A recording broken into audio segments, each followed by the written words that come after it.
아들과 며느리는 빨리 재산을 나누려고 했고, 이에 어머니는 화를 냈다. 어머니는 더 이상 그들을 재정적으로 지원하지 않았습니다. 안녕하세요. 저는 멀리 바다가 보이는 아름다운 포항의 시골에 살고 있는 76 신유나입니다. 아리따운 20살에 이곳으로 시집와 자식 넷을 키우다 보니 어느새 꼬부랑 할머니가 되어버렸네요.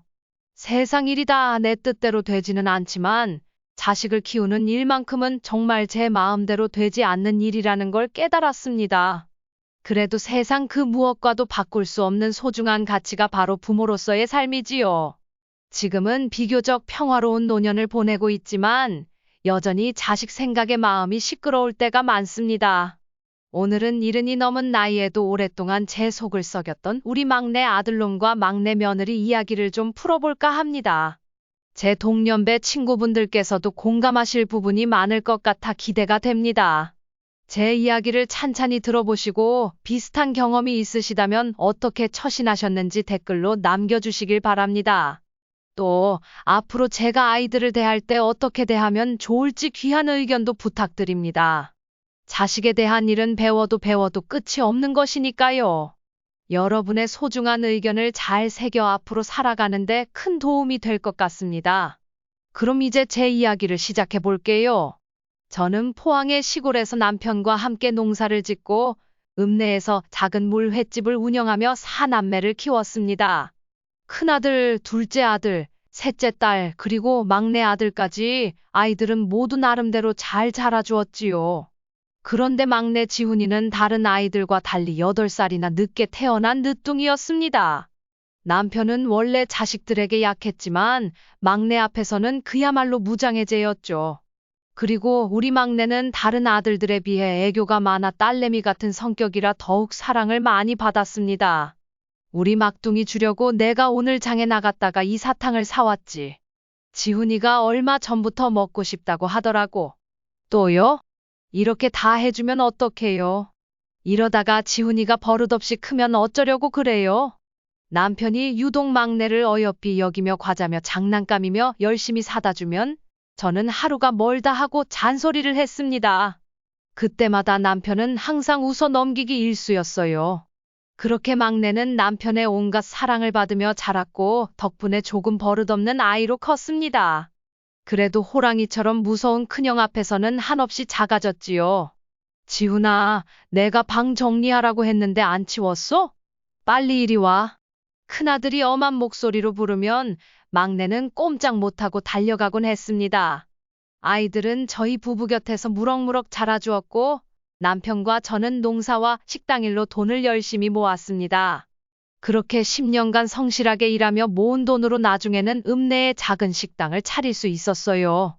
다행히 식당 장사가 잘 돼서 아이 넷을 차례로 독립시킬 수 있었습니다.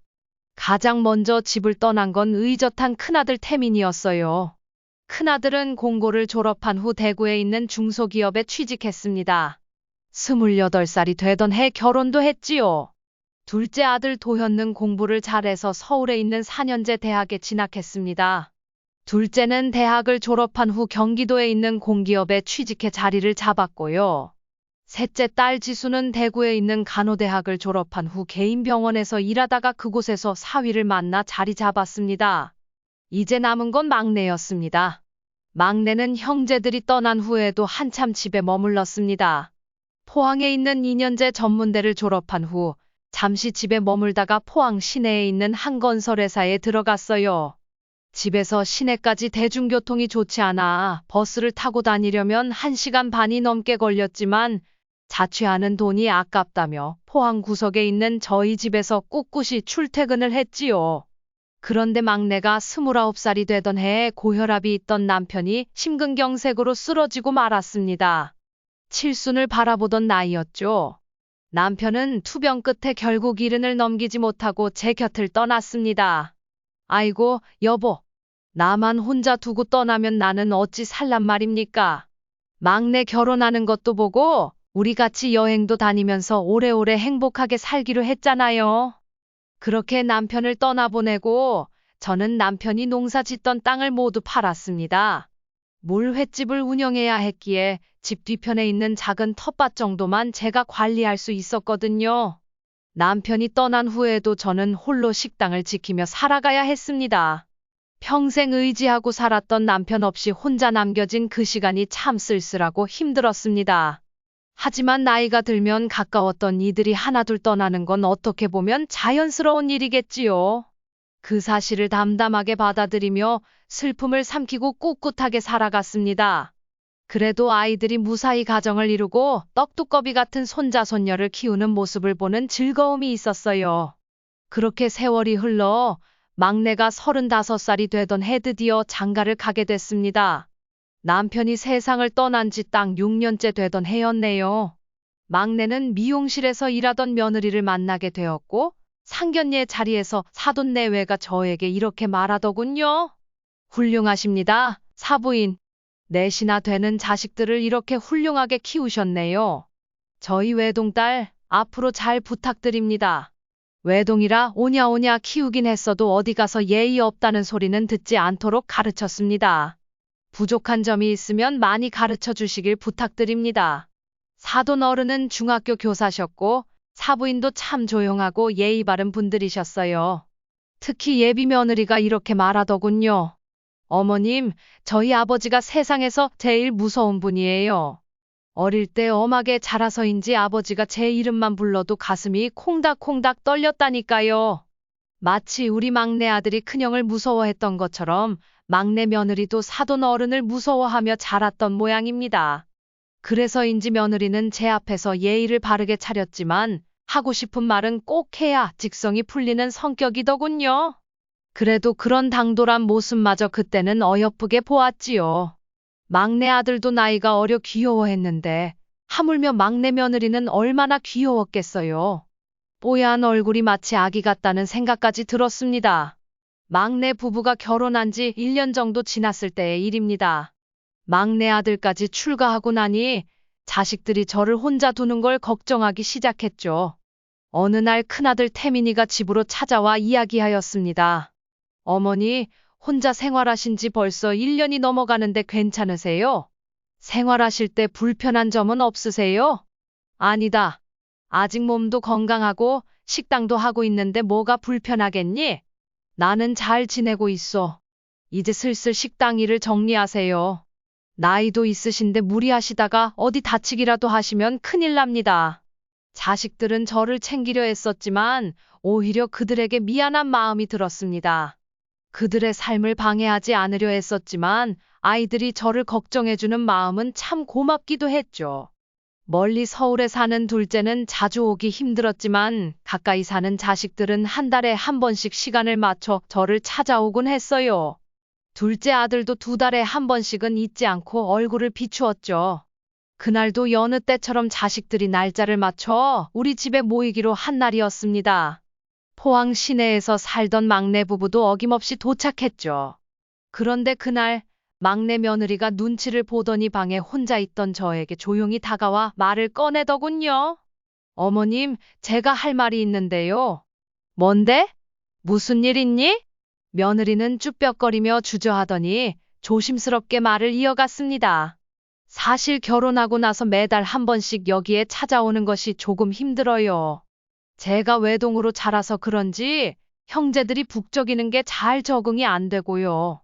그런데 남편한테 말하니까 큰 아주버님을 무서워해서 자기가 빠지겠다는 말을 못하겠다고 하더라고요. 그래, 그렇게 불편하게 생각할 줄은 몰랐구나. 그래서 어머님이 다른 가족들에게 먼저 이렇게 자주 모이지 말자고 말씀해 주시면 어떨까 해서요. 솔직히 요즘 이렇게 자주 모이는 시댁이 흔치 않잖아요. 제사도 다들 없애는 추세인 거 아시잖아요. 제가 차마 직접 말하기 어려워서 어머님께 부탁드리는 거예요. 막내 며느리의 말에 저는 순간 얼굴이 화끈 달아올랐습니다. 막내가 큰형을 무서워한다는 건 알고 있었지만 며느리가 이런 고민을 하고 있을 줄은 몰랐으니까요. 같은 포항에 살면서 한 달에 한 번 오는 게 어렵다고 하니 솔직히 조금 섭섭하기도 했습니다. 이걸 어떻게 받아들여야 할지 한동안 고민하게 되더군요. 제가 깊은 고민에 빠져 잠시 말이 없자 막내 며느리는 이어서 이야기하였습니다. 어머님, 다들 말을 못해서 그렇지 형님들도 저처럼 생각할지도 몰라요. 정말 어려운 마음 무릅쓰고 어머님께 이런 말씀 드리는 거예요. 총대매는 마음으로요. 어머님께 불편함만 드리지 않고 더 잘 지내보고 싶어서 이런 말씀 드리는 거니까 너무 기분 상하지 않으셨으면 좋겠어요. 죄송해요. 그 순간 마치 망치로 머리를 한 대 맞은 것 같았습니다. 막내 며느리의 말이 너무 솔직하긴 했지만 틀린 말이 아니었기에 더 부끄러웠어요. 저는 차마 그런 부분까지 생각해보지 않았거든요. 시댁이 편안한 며느리가 어디 있겠나요? 혹시 다른 자식들도 막내 며느리처럼 힘들었을지도 모른다고 생각하니 창피하기도 하고 제가 나쁜 시어머니가 된 것 같아 마음이 무거워졌습니다.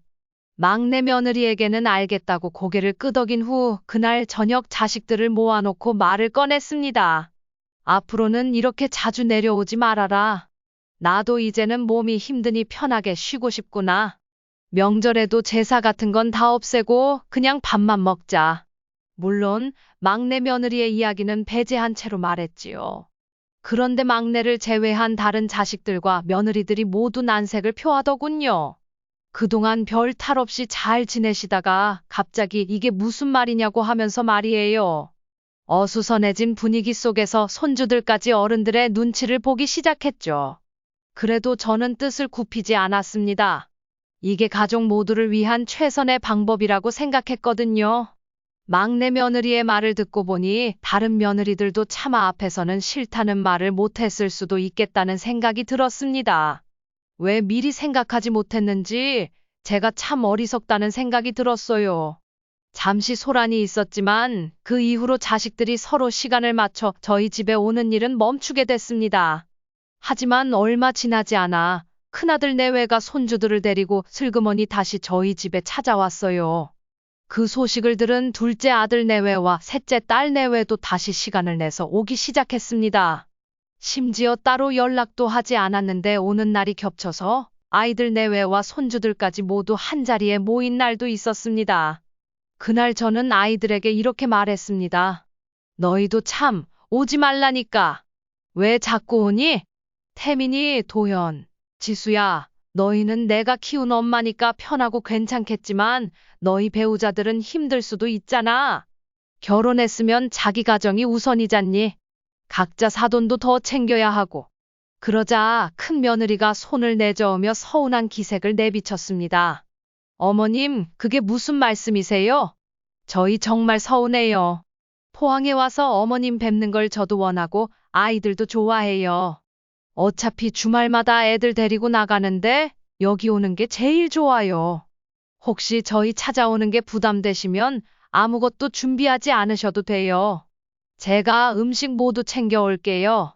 저희는 어머님만 괜찮으시다면 계속 이렇게 찾아뵙고 싶어요. 그 말을 듣고 제 마음이 조금 안심되었습니다. 그동안 억지로 찾아온 게 아니라는 말에 불편했던 마음은 눈 녹듯이 사라졌습니다. 큰 며느리는 제 손을 꼭 잡고 이어서 말했습니다.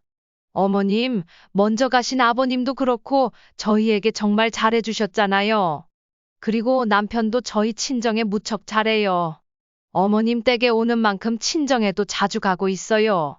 남편은 제가 하지도 않는 안부 전화까지 친정 부모님께 드리곤 해요. 제가 어떻게 여기 오는 게 힘들겠어요? 더 자주 오지 못하는 게 아쉬울 뿐이에요. 며느리의 간곡한 부탁에 고마운 마음이 들어 눈시울이 붉어졌습니다. 그러자 옆에 있던 셋째 딸도 거들었습니다. 엄마, 맞아요. 박서방도 엄마 혼자 지내시다가 아버지처럼 쓰러지기라도 하면 어쩌나 걱정돼서 먼저 여기 오자고 했어요. 이 사람도 주말에 시간 내라고 엄청 닥달했어요. 그러니까 괜한 걱정하지 마세요. 며느리와 자식들의 따뜻한 이야기를 듣고 저는 그만 눈물이 쏟아질 것 같아 황급히 뒤돌아 앉았습니다. 도대체 이게 무슨 복일까요? 자식 하나만 잘 키워도 전생에 나라를 구한 거라고 하는데 자식들과 며느리들, 사위까지 저를 살뜰히 챙겨주니 너무 고마워서 눈물을 참을 수 없더군요. 이 모든 게 자식들을 끔찍이 아꼈던 남편 덕분이라는 생각에 저는 연신 눈물을 닦았습니다. 물론 그렇다고 해서 자주 찾아오지 않던 막내 부부를 원망하진 않았습니다. 막내도 자신만의 삶이 있는 것이고 그걸 존중해야 하니까요. 부모라는 이유로 아들과 며느리의 시간을 빼앗고 싶진 않았습니다. 막내는 단지 다른 아이들과 성향이 다를 뿐 잘못된 행동을 한 건 아니니까요. 그래서 막내 아들 내외는 1년에 4번, 2번의 명절과 남편 기일, 그리고 제 생일에만 집에 찾아왔어요. 제가 이미 그렇게 말해 놓았으니 나머지 아이들도 막내에게 불만을 표하지 않았죠. 하지만 아무래도 첫째, 둘째, 셋째 가족들이 자주 얼굴을 맞대다 보니 자연스럽게 막내를 제외한 나머지 가족들은 더 돈독해질 수밖에 없었습니다. 그래도 다른 며느리들은 막내 며느리가 소외되지 않도록 열심히 챙겨주려 했습니다. 시간이 흘러 막내 아들이 결혼한 지 3년이 된 어느 명절이었습니다. 명절 하루 전날 갑자기 현관문이 열리더니 막내 며느리가 밝은 목소리로 인사를 하며 들어왔습니다. 안녕하세요, 어머님. 저희 왔어요. 어머, 너희가 벌써 왔니?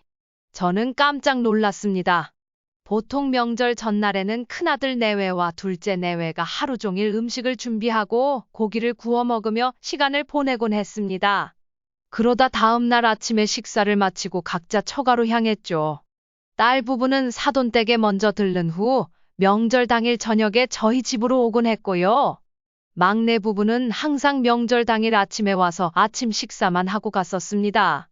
그런데 명절 전날에는 늘 보이지 않던 막내 부부가 이번에는 가장 먼저 도착했으니 놀랄 수밖에 없었죠. 제가 놀란 표정으로 서 있자 막내 며느리는 웃으며 제게 팔짱을 끼며 말했습니다. 왜 그렇게 놀라세요? 어머님, 저희는 일찍 오면 안 되나요? 이제부터 저희도 명절 전날에 와서 어머님이랑 더 시간을 보내고 가려고요. 그래, 넌 힘들지 않겠니? 조금 있으면 큰애랑 둘째네도 올 텐데. 제가 떨떠름하게 대답하자 막내 며느리는 활짝 웃으며 말했습니다. 그래도 가족인데 명절에 얼굴 오래 뵙고 가면 좋잖아요. 갑자기 아이가 왜 이러나 싶어 조금 의아했지만 옆에서 막내 아들도 머쓱하게 웃었습니다. 오랜만에 온 막내 부부가 참 반가웠습니다. 그래서 얼른 군밤을 내놓았어요. 얼마 전 큰며느리가 선물로 보내온 것으로 가을에 이만한 간식이 없었습니다. 달달한 맛과 쫀쫀한 식감이 참 좋았죠. 막내 부부도 분명 좋아할 것 같아 밥 먹기 전 출출한 속을 달래라고 꺼내놓았습니다. 아들 내외는 맛있게 몇 알을 집어먹었습니다. 흐뭇한 표정으로 아이들을 보며 이야기를 꺼냈습니다. 그래, 어쨌든 잘 왔다. 오랜만에 얼굴 보니 좋구나. 점심은 먹었니? 아니요, 아직 안 먹었어요. 그래, 그럼 조금만 기다려라. 점심은 간단히 먹고 오후에 다른 가족들 오면 같이 고기 구워 먹자. 엄마가 맛있는 반찬 많이 해놨다.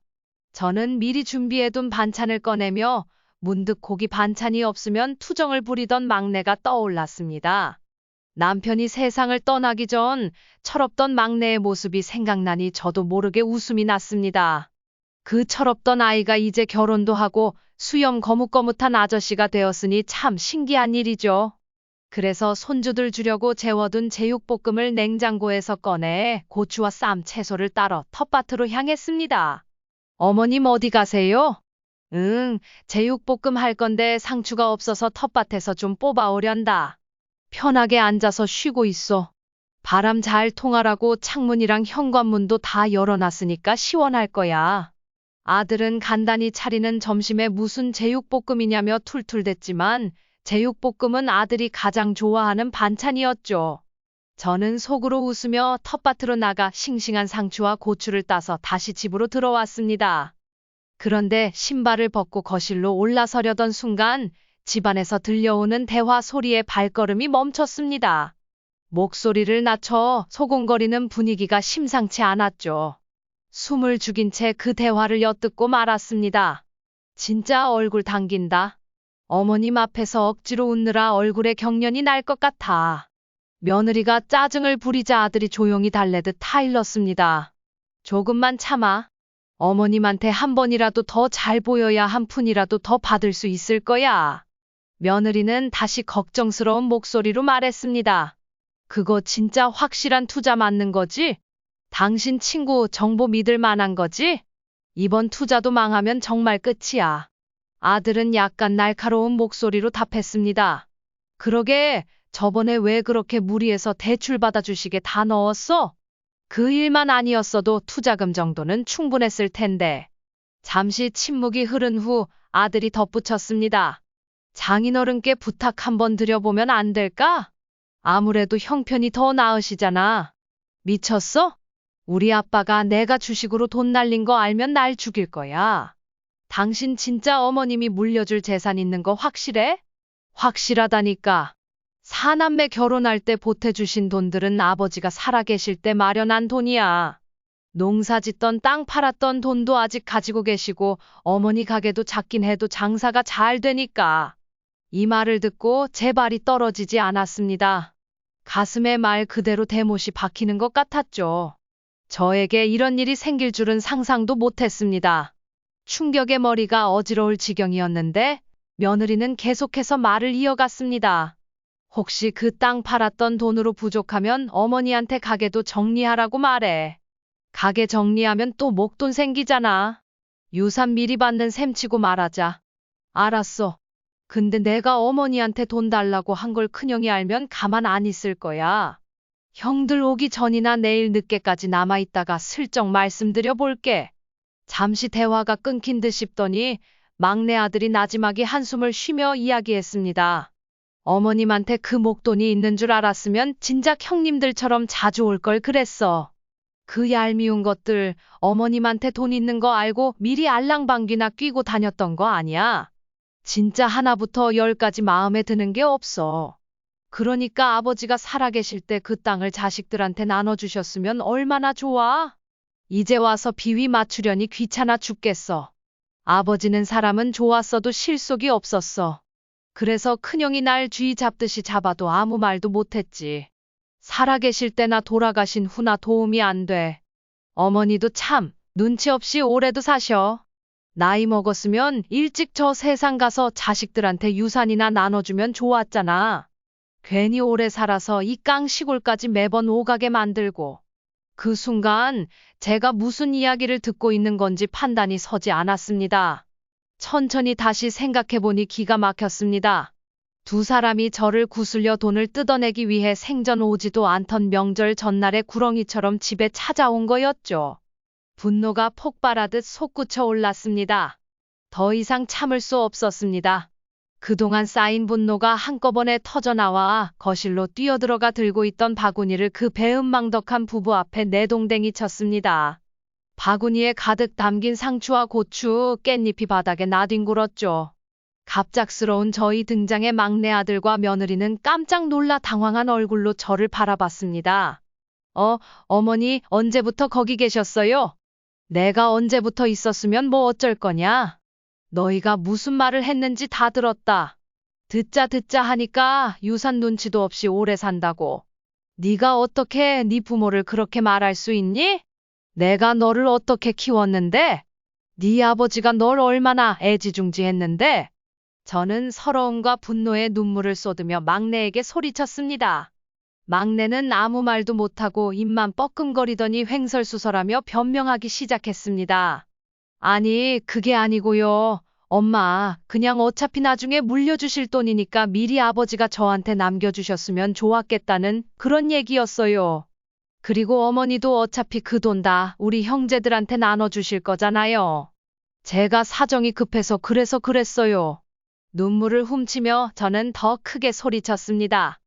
뭐가 급해? 너 부모한테 돈이라도 맡겨놨니?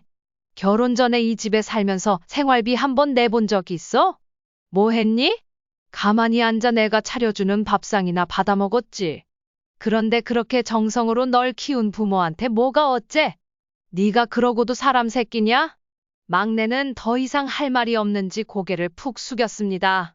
저는 분노가 치밀어 고개를 돌려 며느리에게도 호통을 쳤습니다. 그리고 너는 도대체 어떻게 된 사람이길래 그런 끔찍한 소리를 서슴없이 할 수 있니? 네가 그런 생각을 하고 있었다니 내가 꿈에도 몰랐구나. 너희 부부가 그런 속셈을 가지고 있다니 정말 끔찍하다. 그 순간 제 마음속 깊은 곳에서 터져나오는 분노와 서러움은 멈출 줄 몰랐습니다. 그 와중에도 막내 며느리는 눈을 치켜뜨며 당당하게 돈을 요구하는 모습이 정말 기가 막혔습니다. 저 원래 웃으면서 남 비위 맞추는 거 잘 못하거든요. 어머님, 이왕 물려주실 유산 미리 저희 좀 주세요. 저희 사정이 급해서요. 어차피 어머님이 안 주신다고 해도 나중에 저희가 유류분 청구 소송하면 어머님 돌아가신 후에 저희가 받을 돈은 다 받을 수 있어요. 그 순간 제 머릿속이 하얘지며 손이 떨리기 시작했습니다. 이게 지금 누구한테 무슨 소리를 하는 거야? 그때였습니다. 덜컹하는 소리가 나서 저는 눈물 범벅이 된 얼굴로 현관 쪽을 바라봤습니다. 그곳엔 잔뜩 성이 난 첫째 아들과 둘째 아들이 서 있었고 그 뒤로는 놀란 표정의 며느리들과 손주들이 서 있었습니다. 큰 며느리는 상황을 직감한 듯 둘째 며느리에게 눈짓을 해서 손주들을 데리고 집을 나서게 했습니다. 아마 손주들이 어른들의 싸움을 보지 않게 하려는 거겠죠. 손주들이 나간 것을 확인한 첫째 아들은 아무 말도 없이 성큼성큼 막내 아들에게로 다가갔습니다. 그리고 일말의 망설임도 없이 막내 아들의 얼굴에 주먹을 내리쳤습니다. 그 모습을 본 막내 며느리는 순간 얼어붙은 채 부들부들 떨기 시작했고 저는 그저 눈물만 쏟아내며 멍하니 그 광경을 바라볼 수밖에 없었습니다. 그러자 큰 며느리가 다가와 울고 있는 저를 안고 조용히 위로했습니다. 어머니, 울지 마세요. 어머님 잘못 아니에요. 다 괜찮아요. 저는 한탄했습니다. 내가 인생을 잘못 살았나 봐. 자식놈을 금수로 키워버렸어. 그동안 큰아들은 막내를 사정없이 양손으로 때리고 있었고 막내는 큰아들의 다리에 매달려 빌며 울고 있었습니다. 둘째 아들은 눈이 돌아버린 큰아들을 말리려 했습니다. 큰아들은 분노에 찬 목소리로 소리쳤습니다. 이 은혜도 모르는 자식아. 감히 어머니한테 그런 말도 안 되는 소리를 해? 마당에서부터 소란스러운 소리가 들려서 무슨 일인가 하고 들어봤더니 너랑 네 처랑 아주 쌍으로 말도 안 되는 소리만 하더라. 오늘이 네 제삿날인 줄 알아. 둘째 아들은 큰아들을 말리려 했었습니다. 형, 이만하면 됐어. 제발 말로 해, 말로. 이러다 진짜 큰일 나겠어. 도현야, 너 이 자식이 하는 소리를 못 들었어? 어머니 눈에 피눈물이 흐르는데 이딴 놈을 그냥 놔두라고? 큰아들은 계속해서 막내를 때렸고 막내는 바닥에 쓰러져 엉엉 울며 싹싹 빌었습니다. 형, 내가 잘못했어. 미안해, 제발 살려줘. 큰아들은 옆에서 바들바들 떨고 있는 막내 며느리를 싸늘히 노려보며 말했습니다. 재수씨, 아니 당신 미쳤어? 당신이 뭔데 우리 어머니한테 그런 소리를 해? 돈을 내놓으라고? 어쩐지 이상하다 했어. 어머니가 갑자기 자식들한테 오지 말라고 한 게 네가 뒤에서 이간질한 거였구나. 막내 며느리는 당황하며 변명하려 했지만 큰아들은 이를 악물고 말했습니다. 그 입 닥치지 못해? 오기 싫으면 영원히 오지 마. 우리도 너 하나도 반갑지 않거든. 2번 다시 내 눈에 띄었다가는 큰일 날 줄 알아. 이 자식 데리고 당장 이 집에서 꺼져. 큰아들의 호통에 막내 며느리는 새파랗게 질린 얼굴로 울면서 말했습니다. 어머니, 제발 저희 한 번만 도와주세요. 제발 돈이라도 좀 빌려주세요. 저희 지금 빚이 너무 많아서 이 투자 말고는 길이 없어요. 이번 기회 놓치면 진짜 길바닥에 나앉을지 몰라요. 하지만 큰아들은 듣지 않았고 두 사람을 쫓아내려고 했습니다. 그러자 막내는 형에게 맞아 잔뜩 부은 얼굴로 제 앞으로 기어와 애원했습니다. 어머니, 제발 돈 좀 빌려주세요. 정말 마지막 기회예요. 이번에 망하면 진짜 큰일 나요. 큰 며느리 덕분에 조금 진정된 저는 막내 아들을 끌어내려는 큰아들을 잠시 손으로 막고 원망스러운 표정으로 막내를 바라보며 말했습니다. 내가 널 잘못 키워도 단단히 잘못 키웠다. 네 속내를 알아버린 이상 난 너한테 단돈 100원도 빌려줄 수 없어. 넌 애초에 방법이 틀려 먹었어. 자식한테 어려울 때는 부모로서 도와줄 수 있지. 그런데 넌 뭐가 문제인 줄 알아? 아니, 그 돈을 바라면서 나와 먼저 간 네 아버지에 대한 고마움은 눈꼽만큼도 없더구나. 도대체 부모가 너한테 뭐냐? 힘들 때 돈 빼먹는 기계냐? 막내는 저희 엄한 목소리를 듣고 눈동자가 흔들렸습니다. 저는 계속해서 말했습니다. 넌 예전부터 그랬지.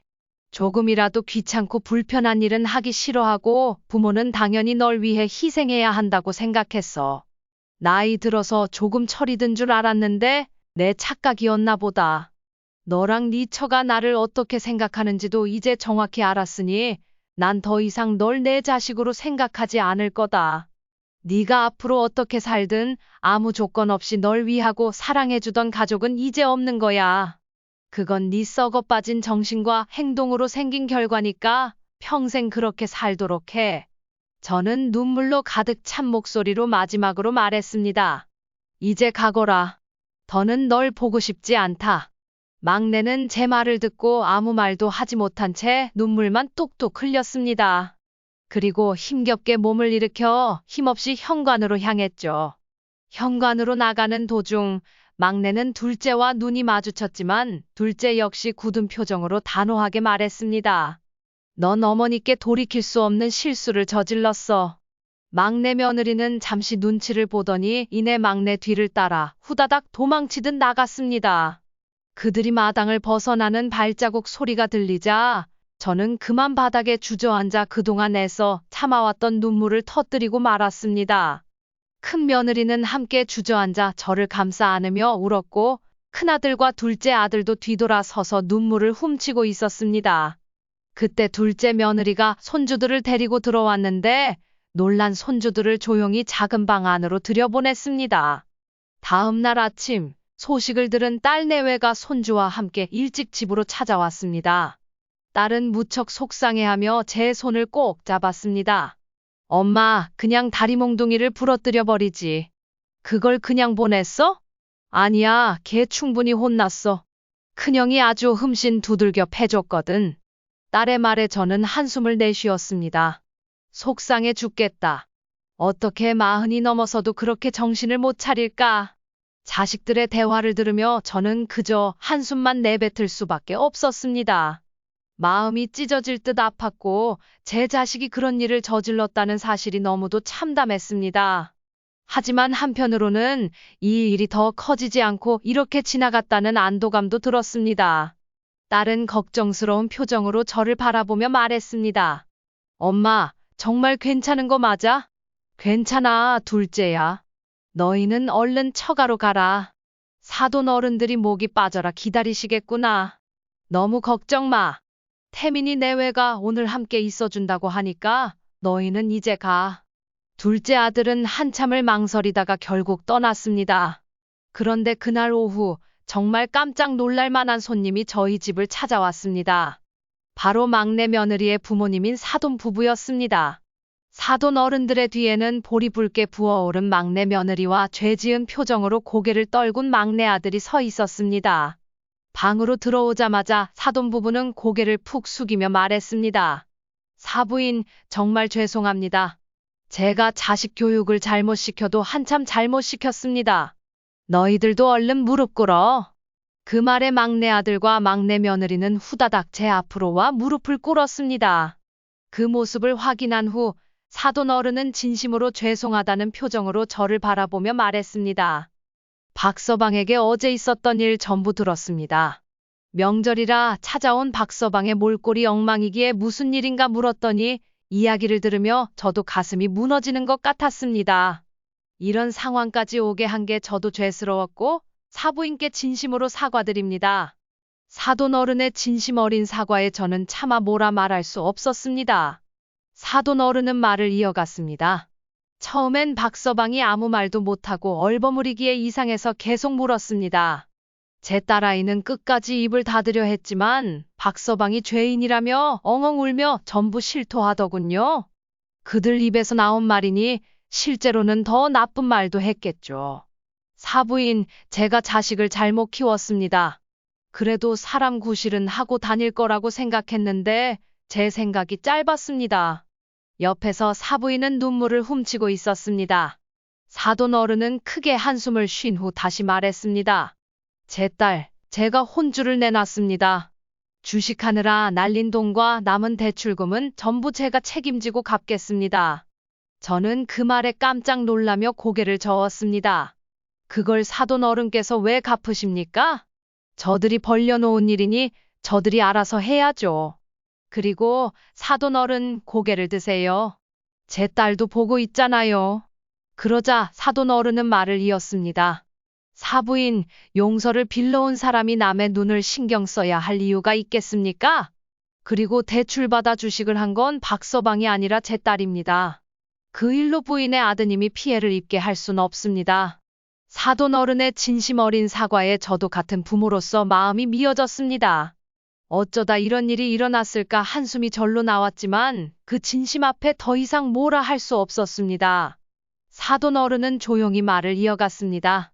사부인, 노여움이 크시겠지만 제가 본 박서방은 그렇게까지 나쁜 사람은 아닙니다.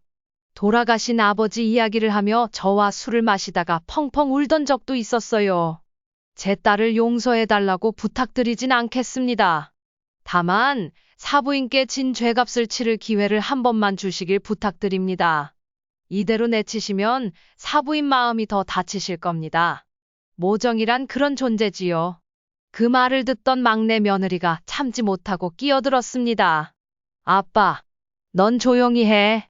시어머니께 용서를 받지 못하면 두 번 다시 우리 앞에 나타날 생각하지 마라. 그리고 결혼할 때 너희 살라고 내어준 집 그거 처분해서 빚 갚을 거다. 3개월 뒤에 내놓을 예정이니 빨리 짐 정리해라. 그럼 저희는 어디서 살라고요? 엄마, 막내 며느리는 그제서야 눈물을 터뜨리며 애원했지만 사부인은 차갑게 대답했습니다. 내가 널 너무 오냐오냐 키워서 네가 이 모양이 된 것 아니겠니? 지금부터는 너희들이 알아서 살아. 이 못된 것들아. 사부인은 막내 며느리의 뒷덜미를 잡고 끌고 나갔습니다. 막내 아들은 여전히 무릎을 꿇고 눈물만 흘리고 있었습니다. 큰아들은 차가운 목소리로 그를 나무랐습니다. 너 도대체 뭘 잘했다고 어머니 앞에서 그렇게 질질 짜고 있어? 매형이랑 조카들 보기 창피하지도 않냐? 저는 큰아들의 말을 듣고 한숨을 내쉬며 말했습니다. 그래, 그만 가거라. 사돈 어른의 말씀도 이해는 되지만 어제 말했듯이 당분간은 너를 보고 싶지 않다. 어머니, 제가 정말 잘못했어요. 이기적으로 행동해도 가족은 항상 곁에 있을 거라 생각했어요. 어리석었어요. 어머니와 형들이 저와 절연한다고 하셨을 때 너무 두려워 용서해 달라는 말도 못했어요. 그래도 저에게 한 번만 기회를 주시면 앞으로 평생 속죄하며 살겠습니다. 저는 막내 아들의 말을 믿을 수 없었습니다. 그 말이 또 거짓말일지 내가 어떻게 알겠니? 난 이제 널 더 이상 믿지 않는다. 내가 정말 내 아들이 맞는지 의심스러울 정도다. 막내 아들은 절망적인 표정으로 고개를 숙인 채 울며 간절히 애원했습니다. 저도 모르게 한숨이 푹 나왔습니다. 내 배로 낳은 저 미운 자식을 용서해야 하나 말아야 하나 마음속에서 큰 갈등이 생겼지만 한번 쏟아낸 말은 다시 주워 담을 수 없었고 제 마음은 이미 상처로 가득 차 있었습니다. 하지만 40년 동안 키운 자식이 저렇게 구슬프게 울고 있는 모습을 보니 결국 마음이 흔들리더군요. 결국 저는 한 걸음 물러나 그에게 기회를 주기로 하며 냉랭하게 말했습니다. 그래, 어디 한번 내가 하고 싶은 대로 해봐라. 내 마음이 풀릴지는 모르겠지만 어쨌든 너도 해볼 만큼 해보면 나중에 후회는 덜 하겠지.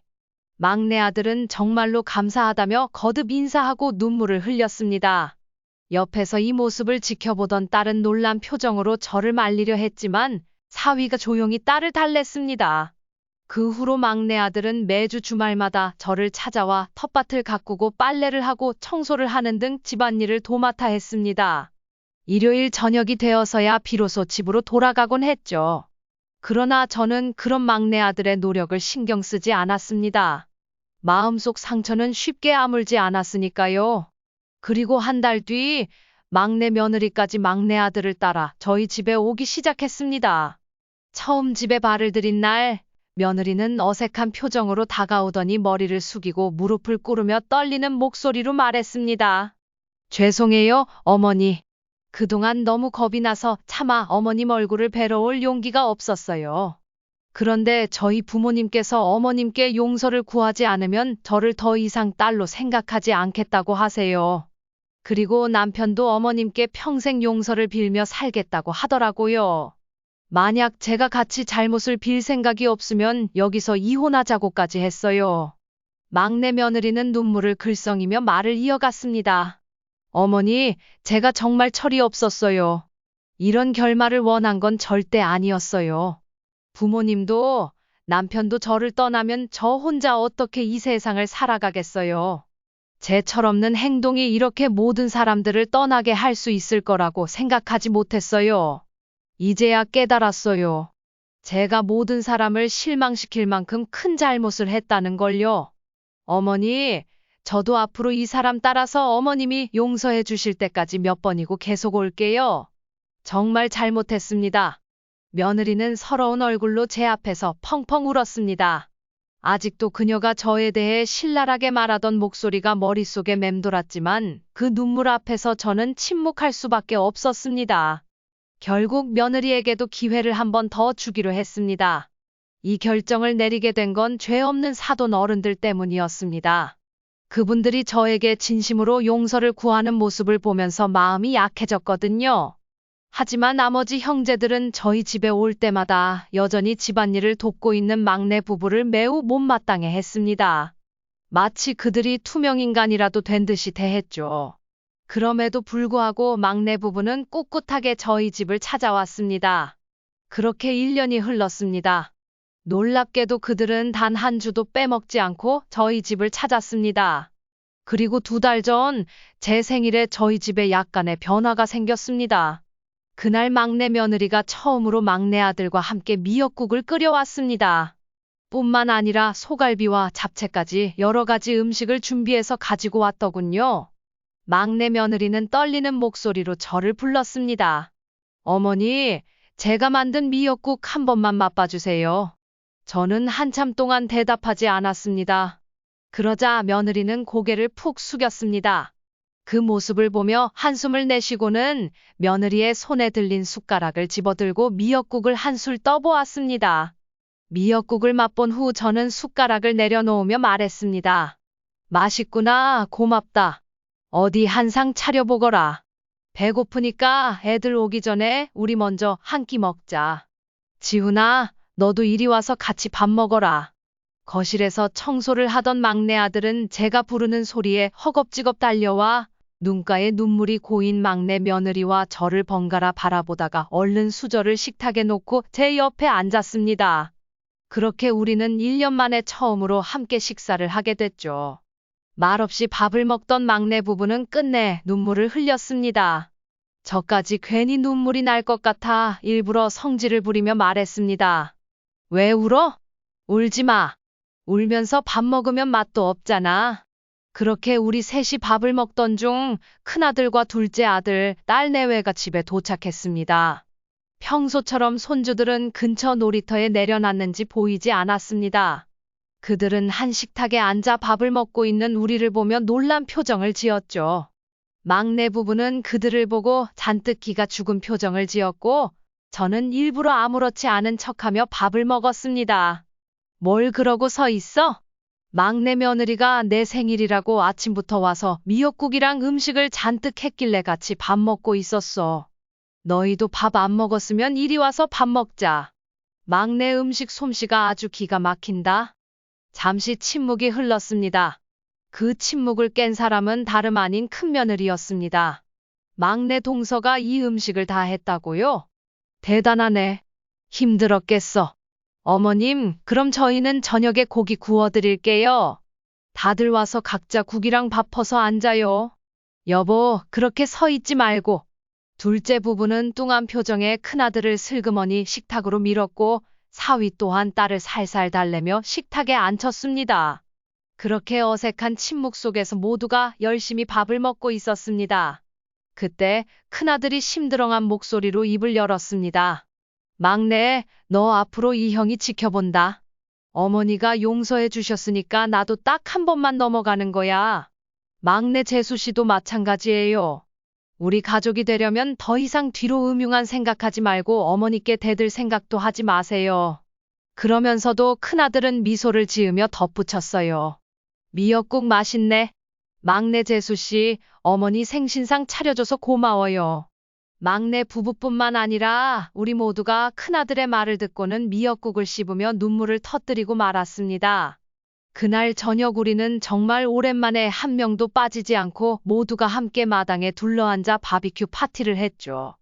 그날 저녁 술을 마시며 분위기가 무르익었을 때 막내 부부가 제게 다가와 한쪽씩 제 손을 잡고는 이러더군요. 어머니, 용서해 주셔서 정말 감사해요. 저 정말 앞으로 어머니 실망 안 시킬게요. 저도요, 어머님. 이제 말뿐만 아니라 정말로 가족이라는 마음으로 잘하며 살게요. 저희에게 기회를 주셔서 정말 감사해요. 저는 그들을 바라보며 참으로 오랜만에 미소를 지었습니다. 됐다. 미우나 고우나 내 자식들인 걸 어쩌겠니? 그동안 내 마음이 풀어질 때까지 끈질기게 기다려줘서 고맙구나. 어서 가서 고기나 맛있게 먹어. 그날만큼은 손주들뿐만 아니라 다 큰 제 자식들까지 신나했던 적도 없었고 저 또한 마음이 이렇게 충만했던 적도 없었습니다. 세상을 먼저 떠난 남편이 이 자리에 있었다면 어땠을까 싶은 마음에 저는 자식들 몰래 방으로 들어가 남편 사진을 보며 눈물을 흘렸습니다. 다음 날 사돈 어른께서 저에게 전화를 주셨어요. 용서해 주셔서 고맙다는 말씀이었죠. 저는 오히려 사돈 어른께 감사 인사를 드렸습니다. 사돈 어른, 제가 더 고맙습니다. 그때 사돈 어른께서 무릎까지 꿇으며 절 설득해 주지 않으셨다면 아마도 전 영원히 막내에게 등을 돌린 채 후회하고 있었을지도 몰라요. 사돈 어른은 진심으로 저를 설득해 주셨고 그 덕분에 저는 자식을 다시 품에 안을 수 있었습니다. 앞으로도 아이들이 늘 한결같을지는 모르겠습니다.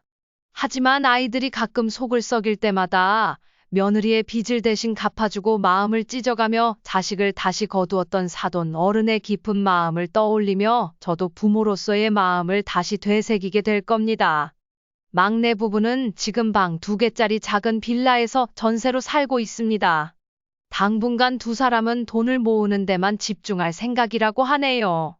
막내가 아이는 가지지 않고 처음부터 다시 시작하는 마음으로 살겠다고 말했을 때 저는 그들의 결심을 존중해 주었습니다.